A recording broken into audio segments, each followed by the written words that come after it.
The second law is never put too much trust in friends. Learn how to use enemies. And the reason for this is because friends are especially prone to envy. And we'd all like to think our friends love us to bits, and I'm sure for the most part they do, right? But everyone's human, and friends, due to their connection with us at times and the intimacy of that connection, can get jealous, right? Naturally, we as people compare ourselves, and when that comparison feels imbalanced or unequal, because no one's the same, sometimes they will sabotage you.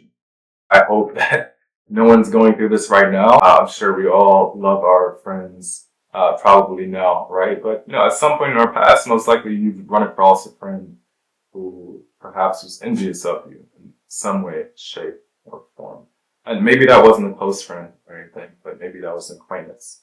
Maybe that was someone where there's more so a working relationship. Friends can feel entitled, like they deserve a piece of whatever pie you cook because they're a part of your lives. Or sometimes friends can be envious if you're in a similar position with them in some way, shape, or form. You have, a common circle. You're in a common place of life, and they don't feel good about themselves, and so they don't want you to feel good about yourself, right? I believe that all people ultimately either add positivity or negativity to our lives. And it's probably a mixed bag for most people, but when you notice someone feels envy, when you notice someone, doesn't want to celebrate you, doesn't want to champion you when you succeed or you do something well and finds ways to knock you down a peg, it's best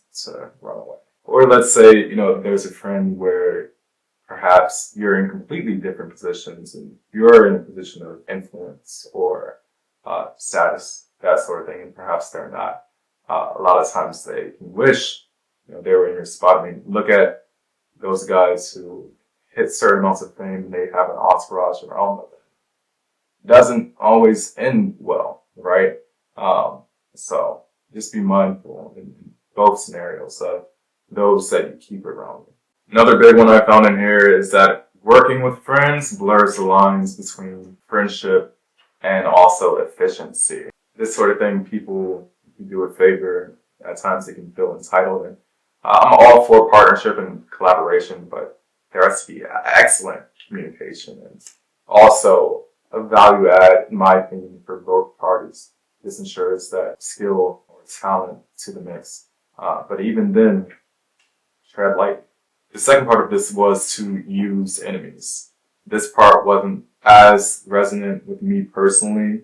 I just couldn't find a way to effectively put that into context for my life. But if any of you in the comments have any suggestions to apply this to your life, please let me know.